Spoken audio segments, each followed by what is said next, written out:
Hello and good morning to everyone. So our today's lead code question is 1340, which is jump game part 5. So in this question we are given an integer array named as array and another integer d, and so it is given that in one step we can jump from index I to I plus x if this index I plus x is less than array dot length, and this x can be in between 0 to 0 to d, right?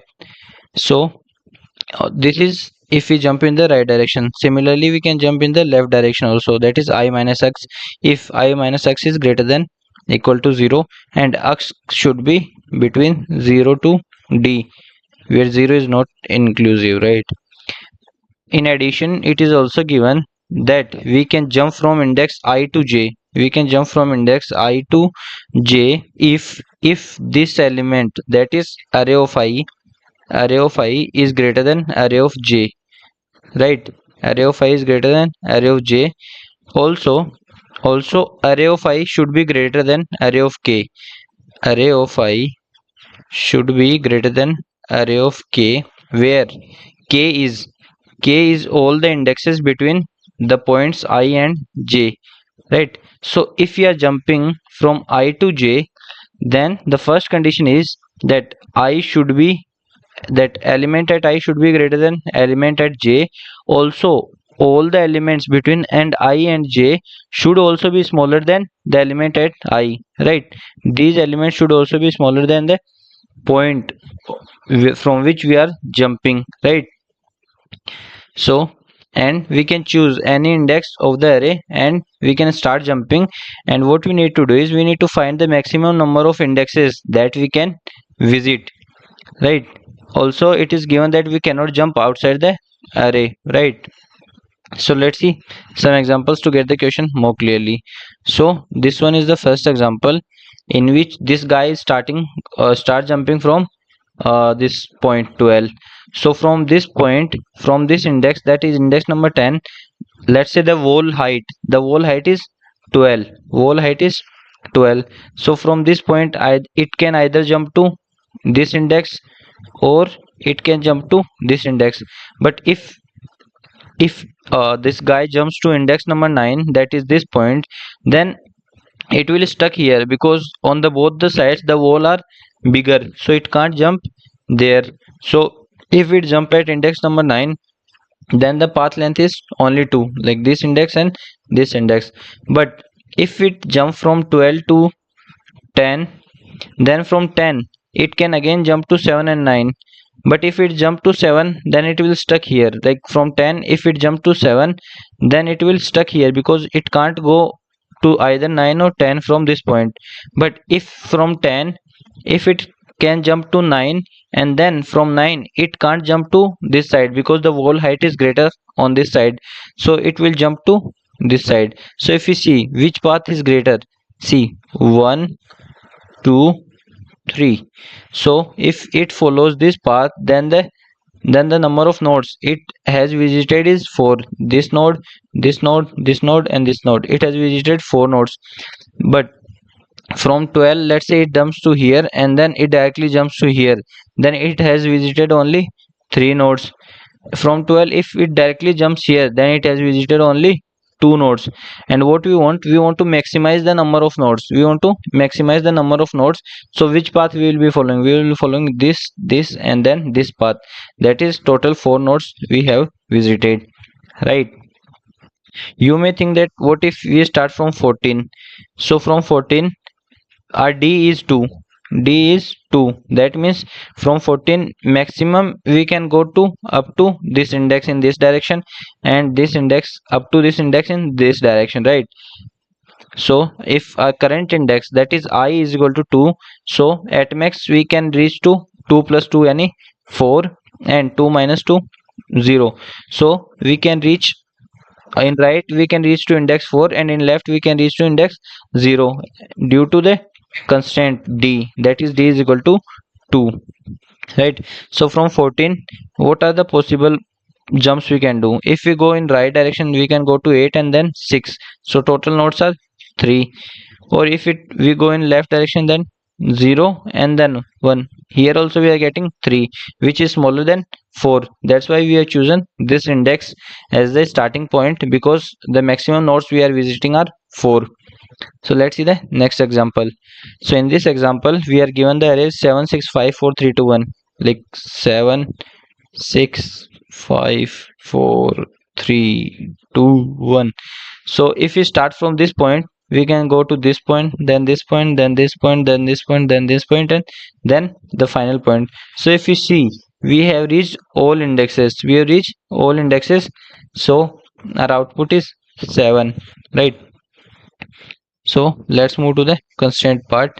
So in constraint part, our array dot length, or we can say the wall's length, let's assume each index is giving us the wall length, so is 10 ki power 3. So we have 10 ki power 3 walls, and each element or each wall length can be up to 10 ki power 5, means each wall height can be up to 10 ki power 5.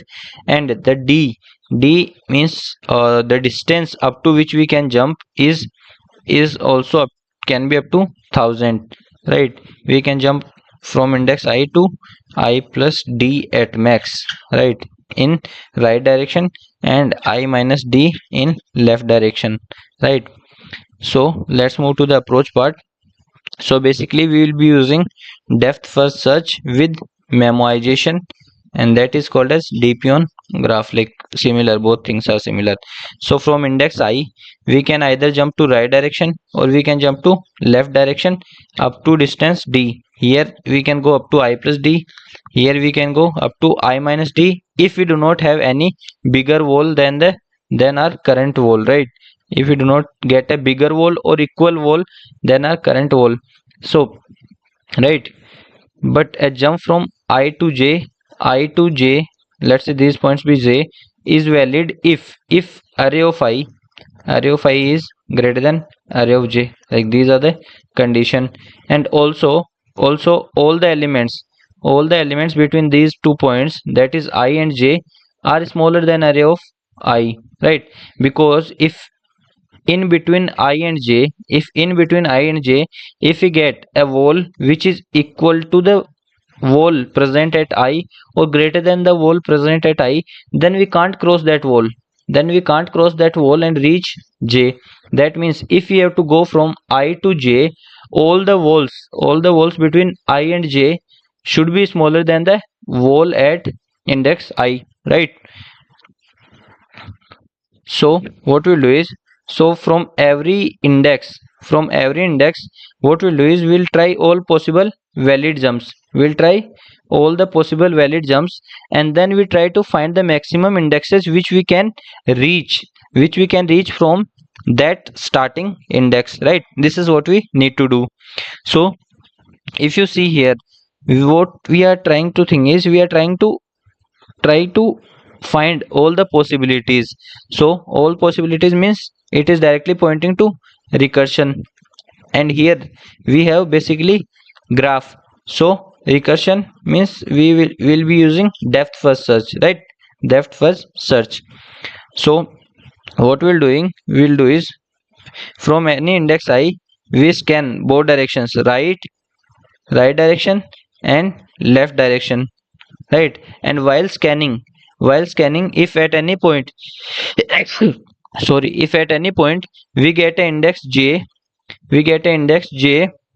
between I to I plus d in right direction, or I to I minus d in right direction, if we get any index j such that the wall or the element at array of j is greater than or equal to array of I, then we can't cross that wall, so we have to stop at that point, right? So we don't scan further in that particular direction, because crossing a bigger wall is not allowed, right?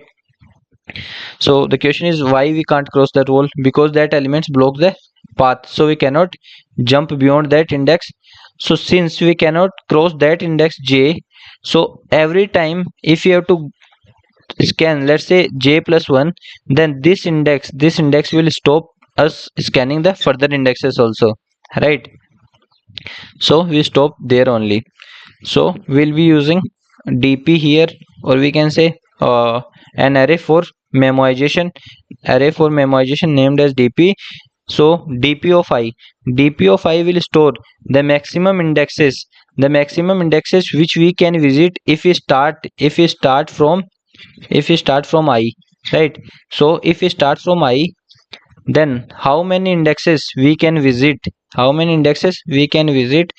will be stored in dp of I, and dp of I also includes the index I, right? So this is a array for memoization, or we can say array for dp. So what will be our transition? So what we'll do is we take every index as a starting index, and then we move in the right direction up to I plus d, and we move in the left direction up to I minus d. And what we'll do is we'll check every index, that if the index is within the bounds, and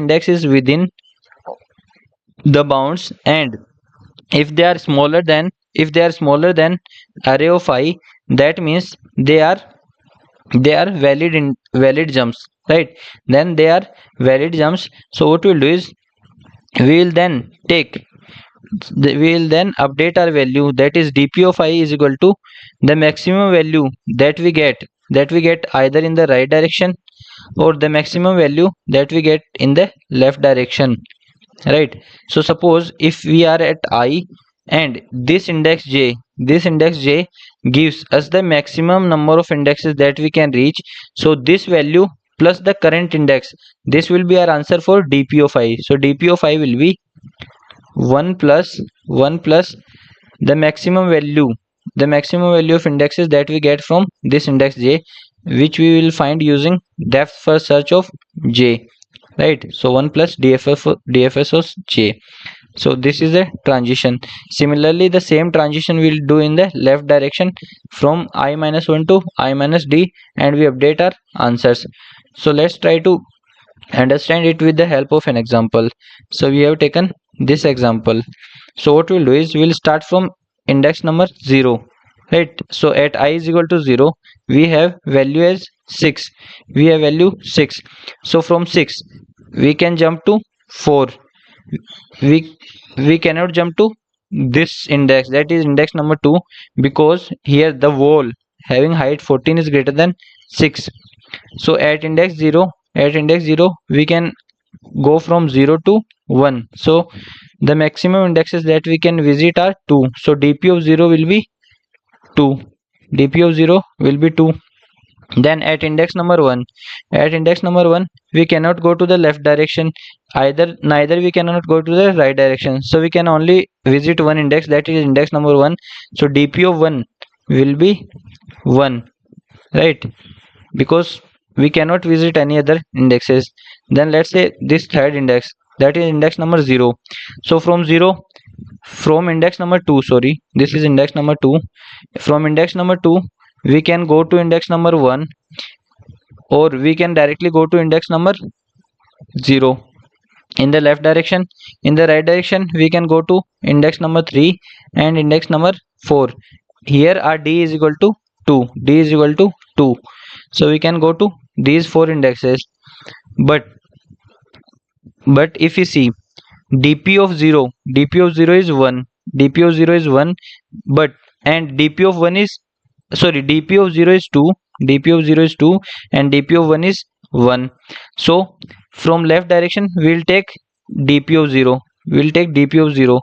So in left direction we get 2 from dp of 0, and 2 plus 1 3. So from left direction the value that we get at index 2 is 3. Then in the right direction we haven't find their values yet. So for 6, what will be the dp value? We cannot go to the left direction because we have 14. We cannot go to the right direction. So dp of 3 is again 1. So 1 plus 1 2 is less than the current answer, that is 3. Then we check for 8.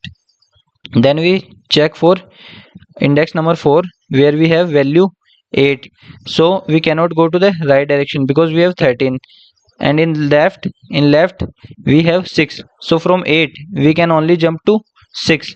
So dp of 4 So dp of 4 is 2, is 2, right? So again 2 plus 1 is 3, which is equal to the current answer present at dp of 2. So maximum value that we get at index 2 is 3, that we can reach at most 3 indexes. So this way we will find for all the indexes, and then we take the maximum dp value which will get at index number 10, which will get at index number 10, and that value is 4, and that is our answer, that is our answer. So let's move to the code part.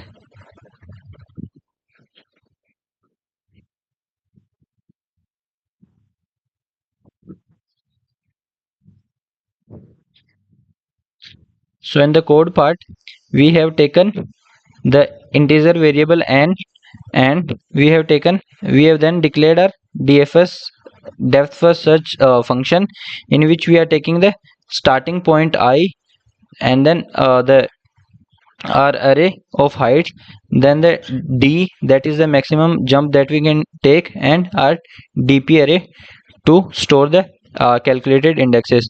So first we check whether our current index I is already computed.